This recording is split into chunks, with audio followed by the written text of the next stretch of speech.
Many of us still do not know about the tragedy of humanity and the war crimes of Rawagede committed by the Dutch army during their occupation of Indonesia.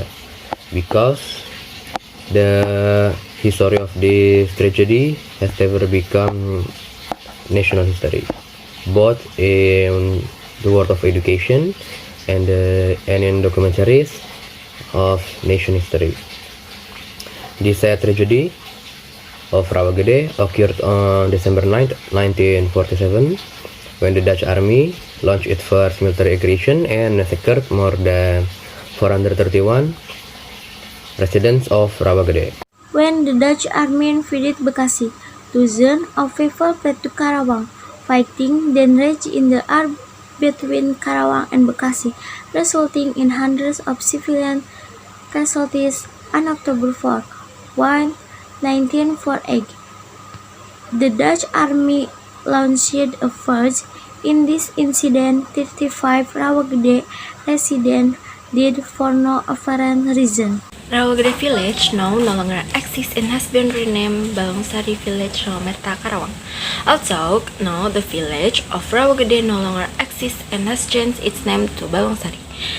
The bitter memories of the Rawagede tragedy have left a special trauma for the villagers, especially the several eyewitnesses who were directly involved in the tragedy.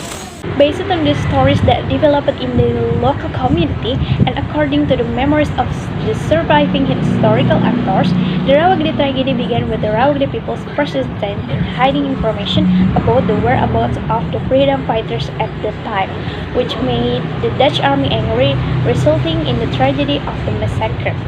Actually, the issue of this tragedy has emerged in 1991, at which time Sukarman, the son of one of the victims of the massacre named Sukarti, a fighter who escaped the tragedy of the Rawagede massacre, wrote a book entitled Riwayat Singkat Makam Pahlawan Rawagede.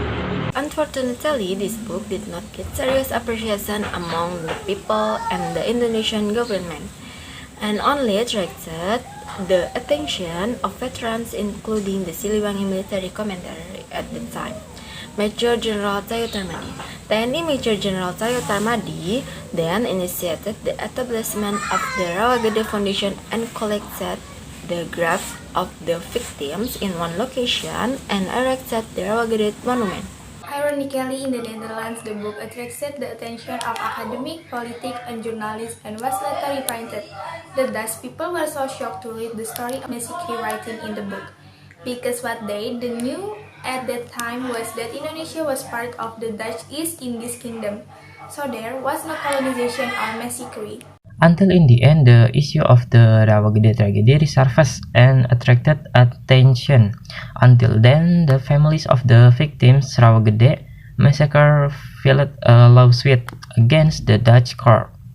Finally, the struggle of the families of the victims Rawagede tragedy paid off.